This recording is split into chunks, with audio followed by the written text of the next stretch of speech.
dengerin perdebatan ini, kita tuh sering discuss dengan Cici itu.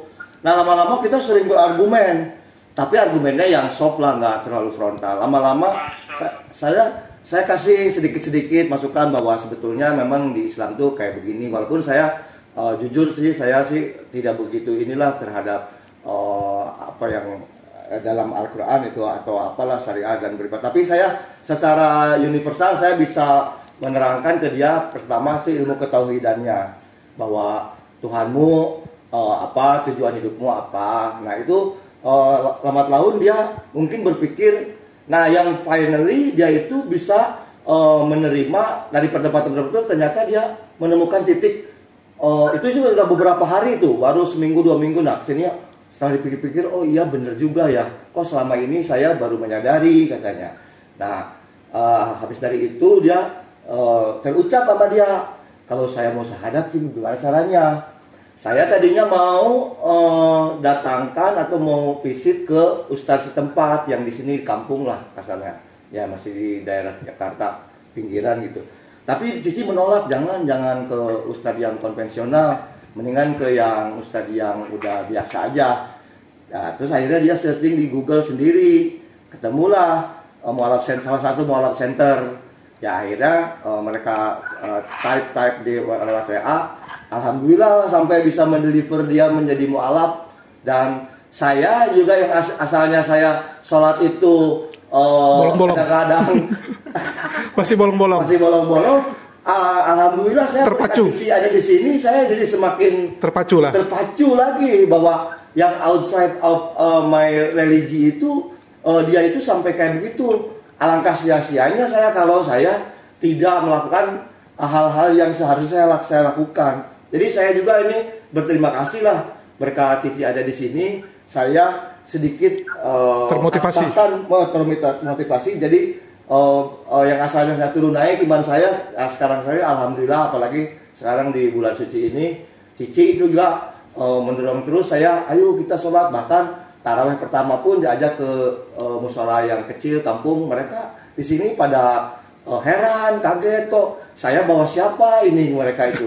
Dan pada akhirnya mereka juga sampai berkaca-kaca gitu, melihat kok ada etnis lain, tiba-tiba ada cindo, terus mereka juga bertanya-tanya tentang ke saya. Akhirnya mereka sekarang pada ya sama Cici udah mengapresiasi dan terutama ke saya. Jadi saya sih berterima kasih sekali daripada perdebatan yang sering dengarkan lewat YouTube ataupun TikTok ini, ya Cici itu sampai pada titik yang sampai saat ini. Jadi saya terima sekali lah, terutama anggota API atau lain-lain. Mudah-mudahan Cici ini selalu istiqomah. Amin. Dan bisa kita ini yang born to Muslim ini semakin mempertebal keimanan kita, dan kita sampai akhir hayat kita tetap ada di jalannya. Amin. Gitu. Tunggu, ada yang aku agak bingung. Abang kan tahu, Bang Firman tahu kalau Jesselyn ini Kristen. Ya. Abang putarkan di ruang ini perdebatan lintas iman, yang notabene kita tahu lebih banyak membongkar ajaran-ajaran Kristen. Nggak takut dia tersinggung waktu itu? Cici ini alhamdulillah udah open minded. Tapi dulu tetap pas sama isi debat tersinggung. Bukan sih. Jadi Bapak jadi yang pendebat yang versi Islam. Oh, kalian ikut diskusi. Jadi Bapak ini bela-bela Islam nih. Saya kan debater ya saya bela Kristen lah. Saya sih ngotot aja sih, saya nggak mau tahu ya bener atau salah ya, saya ngotot aja ya. Tapi lama-lama ngotot kan malu ya. Lama-lama ngotot malu tahu, habis ngotot lama-lama kan kita berasa kayak aduh, gue makin ngotot kok makin kelihatan agak-agak turun IQ gue. Ya udahlah, kita mulai mendengar lah ya. Mungkin tidak ada salahnya kita say we defeated, kan nggak ada salahnya kan. Yang penting kita nyerah dulu dibanding ntar dipaksa nyerah kan. Kan dipaksa nyerah dengan kita malu sendiri baru saya mulai dengar. Tapi jujur pas awalnya saya ngotot karena saya mikir bener atau salah saya bela. Iyalah iman kan. Iya iman dulu aja saya bela. Di titik mana perdebatan Anda dengarkan ini? Di titik mana di situ Anda bisa kok bisa beralih ke Islam? Di titik mana kira-kira? Di titik lebih ke pembedahan teks ya, pembedahan teks kontradiksinya. Jadi saya tidak bermasalah kalau misalnya kita diserang dari sisi misalnya keimanannya berbeda, tata cara ibadah berbeda. Menurut saya tidak masalah karena itu kan differentiations, it doesn't matter gitu loh. Tapi saat kitab saya sendiri melawan maksudnya ayat depan dan ayat belakang saya melawan kontradiksinya itu tuh udah yang paling kita gini, kalau based on data, based on saya ngerti nih cara untuk ngebedah, cara untuk menghancurkan, menjatuhkan nih. Malu kita. Jadi nggak pernah ditawari nih Bang Firman misalnya lagi debat, nggak gini lagi debat nih, lagi kalian berdua antara Bang Firman sama Cici misalnya lagi debat sama Jesslyn, nggak ada dibilang ya udah lu debat sama si Juma aja gitu, nggak ada?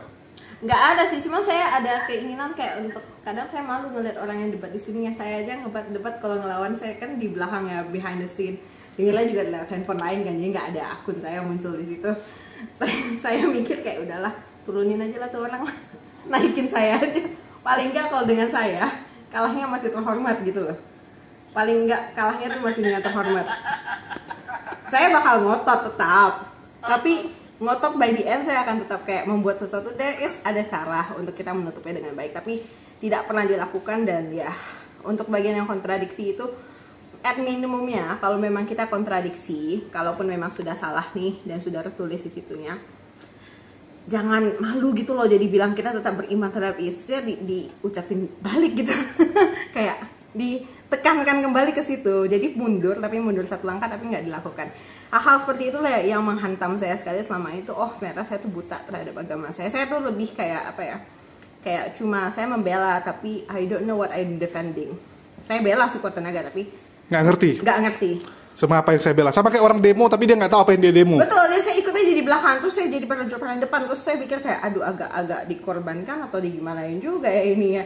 Saya nggak ngerti tapi mundur juga salah, muka saya mau taruh di mana kan. Artinya lu nonton TikTok perdebatan tapi nggak pernah kepikiran ingin naik lawan Bang Handi, Bang Zuma gitu, nggak ada? Saya kepikiran naik untuk gantiin supaya jangan sampai kayak kita Kristen itu harga dirinya jatuh. Tapi nggak pernah kesampean naik?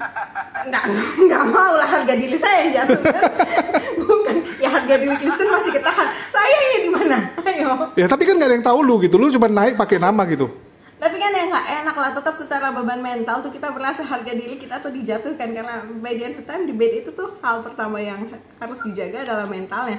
Kalau harga diri mentalnya udah runtuh, itulah kenapa banyak debater Kristen itu mungkin ya bukan dari ini ya, mempelajari sistem ya, mempelajari how to do debate dulu.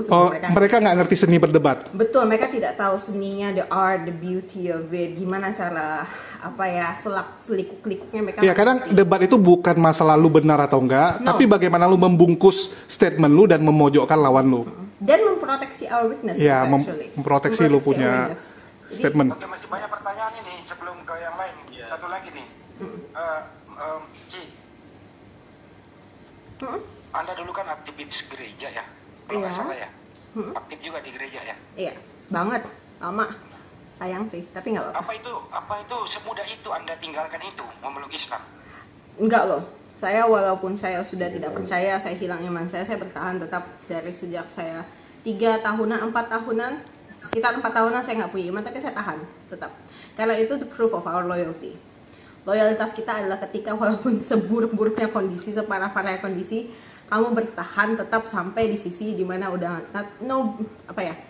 till the last drop of your blood gitu. Sampai kamu benar-benar udah nggak bisa lagi baru kamu lepas. Saya nggak langsung lepas, saya nggak langsung mau pindah juga. Karena itu artinya kepercayaan. Kok orang mau percaya katanya percaya secara buta saja ya. Begitu percayanya. Apapun yang terjadi, apapun salahnya, saya tahu salah, saya malu salah. Tapi itu yang saya bela. Saya tetap tahan. That's the show of how. Boleh nggak berbagi sekarang? Boleh berbagi apa yang Anda rasakan sebelum memeluk Islam dan sesudah memeluk Islam? Apa perbedaannya? Sebelum memeluk Islam, saya lebih merasa kayaknya bukan selain saya ke ateismnya. Ateis ya sudah pasti ya. Itu it's the coping mechanism. Jadi coping mechanism saya untuk saya tetap bisa setia kepada Kristen adalah dengan cara saya juga ateis. Karena itu adalah obatnya. Jadi supaya saya nggak gila, saya jadi ateis sambil saya jadi Kristen. Jadi nyambi ya kayaknya ya. Itu tetap ke gereja? Itu saya udah nggak mau ke gereja. Saya tahu saya udah nggak ada iman, saya udah nggak mau. I don't want to lie to myself lah. Kita bisa bohong ke semua orang, tapi satu orang kita nggak bisa bohongi diri kita sendiri. It's going to hurt so much.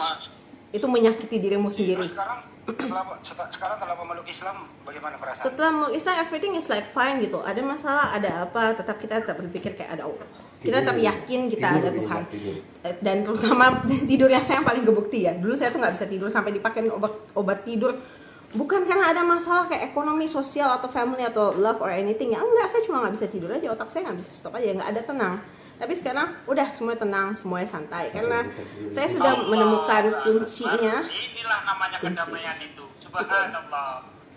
Karena whatever happen tomorrow, kita tetap punya Tuhan. Kita tetap percaya Tuhan kita yang mana, kita tetap tahu, oh kita doa, sudah yakin nih. Begini caranya, sistematisnya sudah ada. Kamu nggak perlu nebak-nebak, oh Tuhan yang mana kira-kira hari ini saya mau setor muka ya. Tuhan yang A, Tuhan yang B, atau Tuhan yang C, kan? Susah ya. Kayak punya bos tuh, punya 5-6 bos itu kan, aduh susah. Saya suka yang ini, yang yang ini cemburu. Gimana dong? Oh artinya bos atau bos lu di agama lama banyak? Iya kan banyak kan keimanan kita kadang ke Tuhan dulu ya, kadang ke Tuhan, kadang ke Yesus, kadang kita mikir kita ada Roh Kudus atau enggak. Saya sih enggak terlalu berpikir begitu. Dan makin lama saya makin ke situ, saya bisa makin jadi setan malah. Satu pertanyaan, bentar. Satu pertanyaan, bagaimana tanggapan keluarga, saudara-saudara Anda setelah Anda menjadi mualaf? Kalau dari keluarga nih, pada akhir-akhir yang paling news update yang saya munculin, untuk seperti kayak Bibi atau seller Bibi yang saya udah mulai menerima, mereka sudah mengappreciate pilihan saya mau menjadi mualaf, mengappreciate. Tapi jika karena mama saya cukup fanatik, she just in the point dimana accept katanya saya udah menerima ajaran sesat, katanya begitu. Tapi saya bisa tolerir karena kan memang doktrin ya, susah untuk mengubah hati orang, dan itu permasalahan hidayah sebenarnya. Saya cuma bisa mendoakan suatu hari bahwa keluarga-keluarga saya juga bisa mendapatkan hidayah yang sama, bisa mulai mendengarkan. Karena kita nggak bisa memaksakan, kita juga tidak bisa. I cannot expect mereka harus mengappreciate 100%. Tapi saya yakin kalau misalnya makin lama, makin ada perubahan yang mereka rasakan. Mereka juga merasa sepertinya, mereka pingin tahu. Mungkin dari saya masuk dengan login ke Islam, mereka akan pingin tahu nih, kok bisa sampai sih saudara gua, adik gua segala bisa sampai login. Moga-moga mereka mendengarkan. Dari mendengarkan itu baru mereka bisa berubah. Terakhir siapa yang paling berkesan dalam hidup Anda sehingga Anda memeluk Islam? Kalau dibilang yang paling berkesan dalam hidup saya, waduh ini agak susah. Tapi saya paling berkesannya itu adalah the power of Al-Quran. Itu luar biasa. Berkesan. Saya nggak bisa dengar bahasa Arabnya, tapi dari bahasa penjelasan saya cuma dengar pelafal Arabnya dan Indonesianya, itu tuh menyentuh ke hati sekali. Bagaikan emang kitab Al-Quran ini memang diberikan oleh Allah itu untuk to guide human beings to be a human gitu loh, supaya kita itu benar-benar jadi manusia, bukan menjadi binatang gitu. Masya Allah. Pertama Anda mendengarkan Bang Juma, memang sering banyak dia di YouTube, terkenal di mana-mana. Pertama mendengarkan Bang Juma itu seperti apa? Dan kemudian sekarang Bang Juma seperti apa? Silakan. Bang Zuba termasuk debater yang ini kalau kita mau kuliti hidup-hidup juga agak susah untuk ditangkap ini. Saya kalau kita keroyok juga, kita kuliti hidup-hidup dari ujung sampai ujung, celah ke celahnya ya. Ini bakal sakit sendiri sih. Bang Juma termasuk the most fierce, powerful, dan debate-nya, argumennya itu sangat susah untuk kita cari celah. Masya Allah. Semalam aja ada yang kabur bukti. Karena susah. Karena teknik. Bang Zuma itu lebih kayak berteknik. Kalau Bang Jonathan itu lebih lucu. Ke jenaka. Ibrani-nya keren. Karena kalau Bang Jonathan lebih ke menyerang bagian Ibrani dan asal muasalnya. Jadi he's more clever dibanding most Christian. Itu kekuatannya Bang Jonathan. Jujur, itu yang kuat banget. Ya Allah. Ini guru saya Bang Juma, Cici. Saya anak didik beliau. Luar biasa. Udah 11-12 ya. Mantep. Kembali. Kalau gue apa dong kalau gue? Kalau untuk bahan di itu pengumpan yang baik. Bukan pengumpan. Itu Bang Nandar mau nanya terkait waktu saya kan nonton sampai full tuh di podcastnya Ari Untung. Masalah terjemahan. Waktu Cici ditanya sama Ari Untung itu mengenai kitab Cici kan ini terjemahan ya. Iya, nah, betul. Cici ini kan pinter bahasa Inggris nih, suka mentranslate apa sih namanya itu, kepalitan dari terjemahan tuh, tolong dijelaskan lagi, saya nggak bisa berkata-kata ini. Yeah, valid. Waktu di Ari Untung Kalau apa sih namanya itu, the validity of the source, translation validation ya. Ya, jadi kayak validitas dari penerjemahan itu, karena saya translator dan saya nggak cuma translate satu bahasa, saya translate dari Mandarin, Inggris, Mandarin Indonesia, Indonesia Mandarin, Indonesia Inggris Mandarin, dan itu saya terjemahannya itu secara buku, secara tertulis, dokumen, dan juga secara ngobrol, yaitu verbal, dan itu untuk meeting, dan itu untuk pitching untuk klien yang besar, investor, dan lain-lain. Jadi saya mengerti bagaimana prosesnya saat sebuah terjemahan, saat bahan aslinya masuk ke dalam otak kita, habis itu kita proses menjadi kata lain, dan kita sambungkan kepada orang itu supaya orang itu mengerti. Biasanya satu kata itu punya puluhan sampai, biasanya ada belasan, at least ada belasan sampai puluhan arti-arti masing-masingnya. Jadi kalau misalnya suatu barang ditranslate dari original source-nya itu, sebenarnya yang kita translate itu hanya untuk pemahaman paling mendasar, cuma memberitahu kalian kayak misalnya suatu orang mau pergi ke Mekah, tapi pergi untuk apa-apa-apanya itu tidak diberitahu, karena kalau misalnya kita beritahu secara lengkapnya, orang akan makin pusing. Karena mereka nggak tahu, oh ini pasangan untuk kata yang mana nih, ini untuk pasangan kata yang mana nih. Jadi itu kalau misalnya dalam teknik penerjemahan adalah kita hanya membuat orang tahu informasi yang kita mau. Jadi itu berdasarkan kemauan saya. Jadi hal yang saya proses berdasarkan kemauan saya, terjemahannya saya akan saya sampaikan. Jadi yang akan tersampaikan adalah mungkin 80% dari original source, 20% dari saya. Tapi biasanya kalau misalnya kecepatan, kalau misalnya kayak dari ngomong terus kita tulis, kecepatan itu biasanya 50-50, 50 original source, 50 dari kita, yaitu dari penerjemah sendiri. Karena itu tetap melewati otak manusia dan pemahaman kita berbeda. Orang yang menulis original source, pemikirannya akan berbeda dari saya yang menerjemahkannya, dan itu juga tergantung translator kamu tuh translator dari mana. Misalnya saya translator ya, saya bahasa kedua saya itu adalah bahasa Inggris, bahasa ketiga baru bahasa Mandarin. Jadi saya lebih budayanya mentranslatekan barang dengan teknik Barat, bukan teknik Cina. Nah, itu aja udah beda jauh penerjemahan saya dengan penerjemahan orang yang benar menggunakan teknik Mandarin sebagai bahasa kedua mereka, akan berbeda jauh. Itu kenapa saya mengerti saat orang udah mulai bela pakai terjemahan, aduh ini udah kacau ini. Itu udah kacau banget. Karena nggak bisa untuk orang bilang, oh terjemahan tuh valid. How you can say it's valid? Coba saya tanya, how you can say it's valid? Satu buah kata itu punya belasan sinonim ini. Kalau lewat 12 otak translator, ya 12-12-nya valid. Karena itu subjektif, jadi nggak bisa.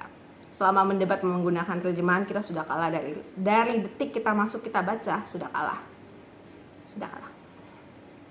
Kalau boleh saran Cici, jangan terjun ke dunia debat dulu, perdalam Islam dulu.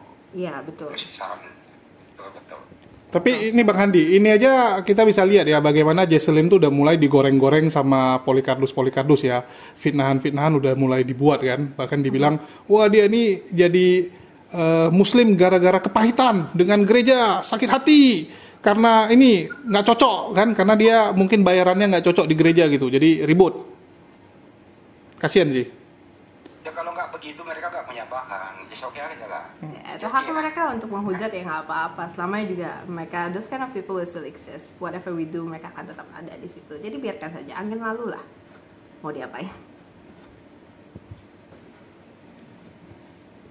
Oke. Terus mempelajari Islam itu harapan kami, kalau bisa ya, jangan ke dunia debat dulu deh, itu aja dulu. Iya. Terus bersinergi dengan Bapak Kos. Saya apresiasi Bapak Kosnya loh, benar serius. Saya pengen ketemu beliau itu. Duluan serius. Nanti bubar Bang. Kita main ke sini buka bareng. Iya. Kita bukber bareng ya. Siap. Tapi kalau misalnya Ukti mau mengaplikasikan kemudian pengetahuannya tentang Bible, boleh aja ikut pelan-pelan. Mungkin bisa belum sih. Kalau saya masih belajar. Saya kan emang saya masih baru banget ya. Saya baru kayak masuk sekolah 1 bulan. Saya masuk sekolah 1 bulan udah kena UN kayaknya ini. Tapi saya masih belajar. Untungnya alhamdulillah saya udah dapat guru untuk Al-Quran, guru untuk bahasa Arab, guru Al-Quran, bahasa Arab, satu lagi guru apa? Kristologi, Kodondi. Nah, saya udah dapat. Jadi tinggal menunggu waktu saja. Masya Allah. Siap. Ya. Nanti kalau misalnya senjatanya udah mumpuni, ya bisa sebarisan dengan kita di sini. Betul. Ya. Gabung apa ya? Ci, satu lagi pertanyaan Ci. Apa makna puasa bagi Cici? Karena kan puasanya Kristen sama Islam kan berbeda. Kalau puasanya Kristen kan bisa makan gitu kan, asal yang Bisa minum. Bisa minum. Ya, nggak bisa makan. Puasa Kristen. Saya soalnya dulu punya teman Katolik. Saya lagi puasa, pas ke kantin minum terus makan roti tawar. Loh, kamu katanya puasa Kristen beda dengan Islam. Kalau puasa Kristen itu bisa minum. Nah, silakan Ci. Mungkin Cici ini puasa pertama ya, maksudnya bulan Ramadan pertama buat Cici ya. Kalau puasa pertama ya saya yang emang yang paling susah emang minum ya. Jadi kayak saya baru kenal kayak kenapa puasa Ramadan itu tuh specialty-nya memang efeknya tuh tinggi sekali. Karena saat kita udah tertekan makan kita nggak apa-apa, kita nggak makan sehari itu masih oke. Tapi sekali kita nggak minum, sekali kita udah mulai menahan dan selain saya puasa itu kan bukan cuma nahan makan dan minum ya, makan dan minum memang utamanya. Tapi kan lebih besarnya lagi saat kamu makan dan minum kan banyak efeknya ya, emosional, habis itu pikiran tuh tidak terlalu sinkron ya. Ya mulai ngeblank. Kalau saya karena saya pakai otaknya terlalu cepet lah, saya agak sakit ya.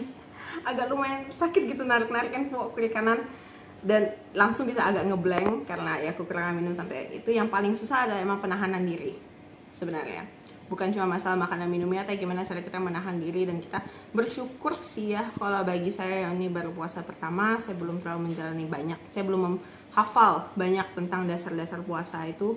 Tapi ini adalah suatu saya yakin itu pengabdian ya, bagaimana kita mengabdi, bagaimana kita tuh menahan diri, benar-benar mengontrol diri kita di saat momen-momen terburuknya kita, istilah momen-momen yang paling gentingnya kita masih bisa menahan emosi, kita bisa menahan niat-niat kita, niat-niat untuk bermaksiat istilahnya, dan godaan-godaan setan yang bisa kita tahan. Ini praktis yang panjang, tapi resultsnya tuh luar biasa berasa saat buka. Nah ini baru saya rasakan sensasinya saat saya udah jadi muslim. Berbeda jauh dari puasa-puasa yang Katolik dan lain-lain, karena penahanannya itu bukan cuma lapar dan minum saja. Assalamualaikum warahmatullahi wabarakatuh. Waalaikumsalam warahmatullahi wabarakatuh. Ini juga orang mualaf. Bang Najir ya? Iya, benar. Ya, mualaf karatan. Loh, ada Bang Jibril. Waalaikumsalam. Ini kan pemain piano gereja. Worship leader. Kalau saya dulu sampai C4. Kalau C4 itu orang sudah tahu. C4 tuh misionaris yang disuruh menyamar. Dan nyamar-nyamar. Nyamar-nyamar. Saya dulu kan gini, kok kenapa nggak ada yang lain, kenapa hanya Islamologi? Pelajari saya. Begitu masuk, oh Islam indah. Masya Allah. Saya pikir rugi kalau saya nggak masuk Islam. Tapi ya itu lumayan benturan hantaman dari keluarga tuh Masya Allah. Tapi saya tidak balas satupun, saya istighfar di hati karena Islam itu rahmatan lil alamin. Saya menunjukkan rahmat kepada keluarga saya dan alhamdulillah saudara sepupu saya, sepupu kandung saya 8 orang waktu berdebat dalam gereja, mereka 8 orang mau bersyahadat, alhamdulillah. Masya Allah. Subhanallah. Ya salam kenal juga ya Mbak Cece. Ya salam kenal juga Nazir. Jangan panggil Gus, Nasir aja biasa. Nazir.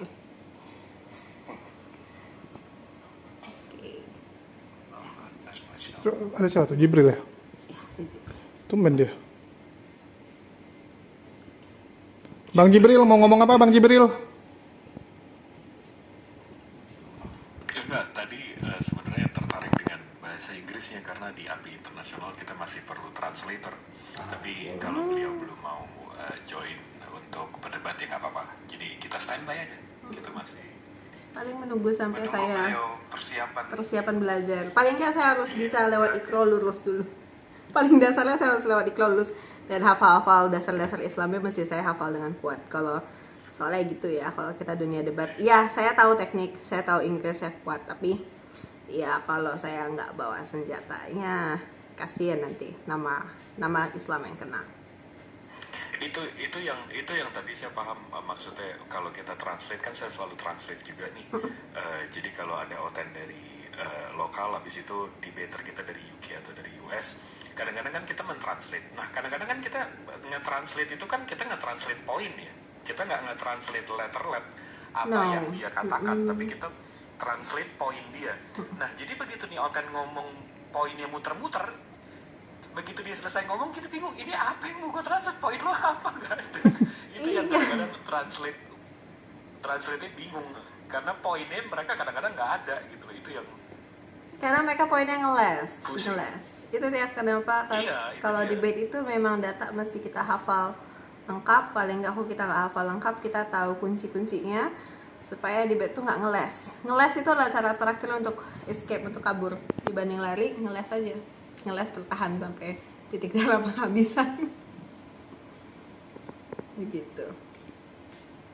Itu kadang-kadang dia bilang banyak hal tapi poinnya nggak ada gitu. Jadi dia ngomong you saying a lot but you're saying nothing at the same time. How? Like, exactly. Itu yang kadang-kadang gimana? Itu karena mereka belajar cuma yang penting ya debat aja ya, tapi itu nggak ada poin-poin yang dia mau serang, atau kalaupun dia mau serang suatu poin tuh dia nggak tahu tangkisannya itu apa.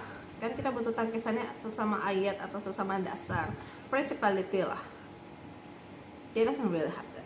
Kalau boleh satu pertanyaan dari saya untuk Mbak Christine. Ya. Anda kan cerdas dan saya yakin Anda juga seorang saintis ya, orang yang mengerti tentang ilmu pengetahuan. Ketika Anda membaca kitab Kejadian, apakah nggak pernah terpikir oleh Anda untuk mengkritisi begitu? Misalnya kalau kita lihat di dalam kitab Kejadian 1 nomor 3 sampai 5, di situ diceritakan terang ada di hari pertama. Kemudian di Kejadian 1 ayat 14 sampai 19, mataharinya baru diciptakan hari keempat. Apakah ini nggak pernah terpikir oleh Anda untuk mengkritisi, ini kok begini sih? Bagaimana mungkin ada terang tanpa ada matahari? Bukankah siang malam terjadi karena bumi rotasi disebabkan adanya gaya gravitasi? Bagaimana bumi berotasi, mataharinya belum nongol? Apa nggak pernah terpikir sampai ke sana gitu, Mbak? Saya lebih seperti saya tidak berani, karena again mungkin memang kita bisa pintar ya manusia. Karena saya lebih gini, sepintar-pintarnya kita cuma manusia. Bagian kita cuma manusia. Masa kita ngelawan Alkitab sih? Dan emang doktrin Alkitab kan katanya kata-kata Tuhan ya. Kalaupun kita pintar, tapi kalau kita melanggar, ada yang namanya itu pemberontakan, rebellious itu sebenarnya tidak boleh kan. Jadi saya tahu pun itu salah, itu kenapa saya bertahan 3-4 tahun. Saya tuh rebellious, jujur saya punya sifat rebellious. Saya kuat untuk menentang. Selama saya punya standar, selama saya tahu fondasi saya punya nih, saya kuat untuk menentang. Tapi ya again, kalau kita rebellious terhadap God itu kan dosanya luar biasa ya. Dan saat itu memang pendapatnya saya, walaupun saya tidak percaya dengan Tuhan saya, tapi Tuhan itu pasti ada, karena badan kita nggak ada jahitan toh kan, kita dilahirkan utuh, diciptakan utuh. Tuhan memang turunkan kita secara utuh kan. Jadi saya lebih tidak berani untuk mengkritik karena doktrinnya ini adalah firman Tuhan. Nah itu saat saya firman Tuhan, karena firman Tuhan itu saya baru sadar firman Tuhan ini ternyata kok firman Tuhan kayak depan belakang salah. Ini kayaknya sama aja kayak kita kerjain translator kita ngecek barang terus depan belakang ternyata plagiat kan.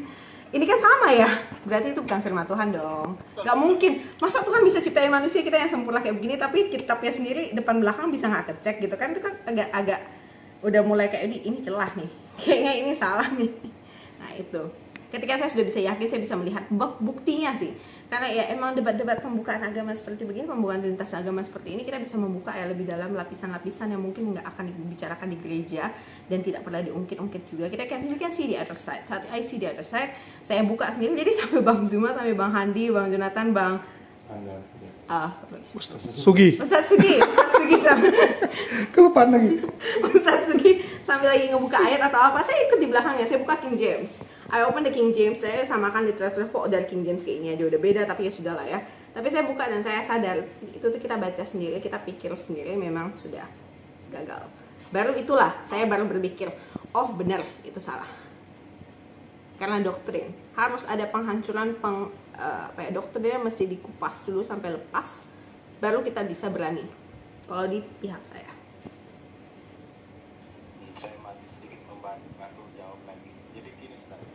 Ada satu hukum namanya hukum dogma. Ya. Itu dia membatasi ruang lingkup kita untuk berpikir. Kenapa? Di situ perkataan pendeta dan perkataan Tuhan. Di sini kita dibelenggu, kita diikat dengan suatu tali yang kuat agar kita tidak membantah apa yang sudah pendeta sampaikan. Itu Ustaz. Monggo silahkan. Iya, jadi kan berbeda jauh sekali ya. Kalau di Islam itu kan justru kita itu ditegur oleh Allah untuk berpikir, untuk menggunakan akal sehat. Misalnya kan apalah ya tafakarun. Apa kamu nggak mikir? Apalah ya tawakilun? Apa kamu nggak menggunakan akalmu? Kan begitu kalau di Islam. Justru Allah itu menantang manusia untuk mengkritik Al-Quran. Silakan kritik kalau bisa. Bahkan di dalam surah Al-Baqarah dikatakan awala yaralladzina kafaru anas samawati wal ardi. Kan tidak apa salah. Dan dalam ayat itu ayat tentang Big Bang. Wa in kuntum fi raibin mimma nazzalna ala abdina fa'tu bi suratin misli. Kalau kamu ragu terhadap Al-Quran yang aku turunkan kepada hamba Muhammad, kata Allah, coba kamu buat satu surah saja. Nah ini bukan cuma satu orang yang ditantang. Ya, tetapi ajak penolong-penolongmu selain Allah. Tuhanmu boleh kau ajak, malaikat boleh kau ajak, jin semua seluruh manusia boleh kau ajak. Katanya kan, wa in kuntum fi raibin mimma nazzalna ala abdina fa'tu bi suratin min misli wad'u syuhada'akum min dunillah. Ajaklah penolongmu selain Allah. Ya. Jika kamu mampu, dan pasti kamu tidak mampu, dipastikan pula itu oleh Allah. Dan pasti kamu tidak akan mampu. Dan jika kamu tidak mampu, ingatlah, neraka itu bahan bakarnya batu dan manusia. Alhamdulillah, 1400 tahun tantangan ini tidak pernah tertanding oleh siapapun. Belum ada profesor agama, bahasa manapun, ahli sastra sehebat apapun mampu membuat satu surah semacam Al-Quran. Padahal di dalam Al-Quran ada satu surah yang paling pendek 3 ayat. Inna atoina kal kausar fasoli li rabbika wanhar inna sani'aka huwal abtar. 3 ayat saja. Coba kau bikin 3 ayat saja yang semisal Quran, belum ada yang mampu. Ini bukti Al-Quran itu Masya Allah. Ya, bukan malah dilarang dikritis, tidak. Justru silakan kritis. Jika Al-Quran bukan datang dari Allah, tentu kamu akan mendapati pertentangan yang sangat banyak di dalamnya. Masya Allah, Al-Quran tidak ada satu pertentangan di dalamnya. Tetapi bagaimana Bible? Ribuan. Ya, kita bisa menunjukkan ribuan ayat bertentangan ayat satu dengan ayat yang lain. Silsilah Yesus menurut Matius, silsilah Yesus menurut Lukas sudah jauh berbeda. Begitu, Mbak Jeffrey. Terima kasih. Yes, betul sekali. Kata-kata berpikirnya itu sih yang paling menghit ya. Jadi kita sebagai ciptaan Allah itu juga mungkin itu lebih dimotivasi untuk di-advise untuk melakukan pemikiran. Karena kembali kita ada otak diciptakan untuk dipakai, bukan untuk disetir.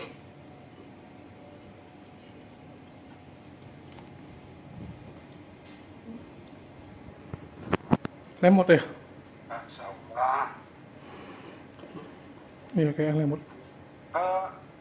Di antara keluarga baru Jesslyn yang pertama memeluk Islam ya? Keluarga besar saya sih iya, hanya saya sejauh ini yang memeluk Islam. Setengahnya mayoritas not majority sih. Jadi sepertiga puluhnya mungkin memeluk Kristen, sepertiga puluh lagi Katolik, sepertiga-puluhnya apapun itulah yang bisa disembah. Sepertiga. Terutama kedua orang tua ya. Ayah ibu masih ada kan? Kalau ayah sudah meninggal belasan tahun yang lalu, sudah sejak saya masih 12 tahunan. Hanya ibu. Ibu cukup fanatik terhadap Christianity. Salah satu penyebab juga kenapa saya tuh saya gali Christianity, dan iman saya jujur saya patuh dalam ya saat itu ya. Karena saya termasuk yang saya tuh peduli ada existence of God. Saya peduli bahwa sehebat-hebatnya manusia itu kalau kita nggak tunduk kepada Tuhan itu kita akan kena istilah, mungkin di sini benar nggak istilah azab ya, kayak kita akan kena tulahnya sendiri karena kita tuh sombong terhadap diri kita. Jadi saya selama ini juga berpikir walaupun sehebat-hebatnya saya, gebilang apapun pencapaian yang saya bisa capai, itu kalau saya nggak percaya dengan Tuhan kalau mau hapuskan semuanya tinggal dijentikan jari aja. Karena saya tetap taat, saya patuh. Tuhan itu ada. Ya, dulu ada 6 artis pernah murtad, terus dia kembali ke Islam dengan catatan dia kalau masih Kristen dia tidak akan bisa mendoakan ibunya. Nah, sekarang Cici sudah memeluk Islam, tentu juga akan terputus cara berdoanya karena berlainan akidah kan gitu. Iya. Ada nggak sih di dalam hati ingin ibu memeluk Islam gitu? Saya lebih ingin ibu mungkin harus mendapatnya. Saya lebih berdoa untuk ibu mendapatkan hidayah dulu, hidayah pertama-tamanya. Karena hati ibu cukup sudah lama ditempa dan sudah lama sekali berjalan-jalan yang salah. Memang saya mengerti akan butuh waktu. Yang saya doakan hanya bisa Allah yang bisa menyentuhnya dan mau membuka diri. Itu dulu.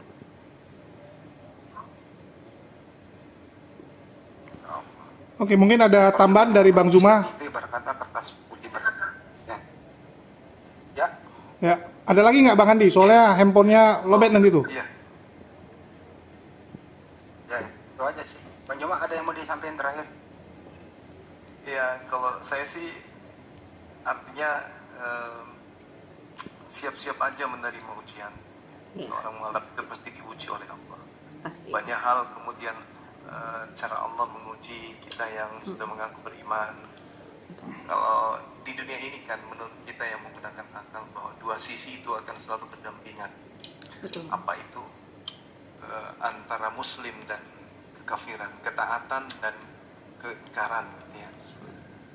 Sehingga ketika kita melihat bahwasanya begitu kita masuk ke dalam Islam berarti kita ingin diatur oleh Allah. Dan kalau tidak ingin diatur oleh pencipta alam semesta, silakan keluar dari Islam. Nah, ini yang terkadang kemudian kita tidak sadari. Artinya bahwa seorang mu'alaf harus siap-siap kemudian untuk selalu digiring oleh keadaan, entah keadaan apapun itu datangnya, untuk kemudian menjadi kufur kembali. Sehingga sebagai seorang mu'alaf, ya saya sih nggak perlu ngajarin, cuma sekedar mengingatkan bahwasanya ketenangan itu tetap ada, tapi bisikan-bisikan godaan itu juga pasti akan semakin kuat. Semakin tinggi iman seseorang, akan semakin tinggi ujiannya. Kenapa orang-orang di luar sana itu kemudian mereka anteng, mereka tenang dengan keyakinan mereka dan tidak ada cinta terhadap kitabnya untuk mengkaji lebih dalam? Karena mereka tertidur dalam keadaan ad-dunya sijnul mu'min wa jannatul kafir. Mereka menjadikan dunia ini adalah sebagai surga, sehingga mereka terlena dengan keadaan. Mereka merasa kemudian bahwa jalan yang mereka tempuh itu adalah sudah benar. Mati pun tak ada siksa kubur, mereka mati langsung surga. Nah, inilah yang membuat poin-poin mereka merasa nyaman dengan kehidupan keberagamaan sekarang. Berbeda dengan kita. Nah, sehingga seorang mu'alaf ini, ya saya hanya sedikit mengingatkan ujian itu pasti banyak, sehingga kita harus berjuang mempertahankan itu semua. Akan ada masa sulit, tapi percaya dengan Allah semua bisa dijalani dengan indah. Saya kira ada itu dari saya. Salam kenal dari Bang Zuma. Mudah-mudahan tetap bisa menjalin silaturahmi dengan kami yang ada di sini, insyaallah.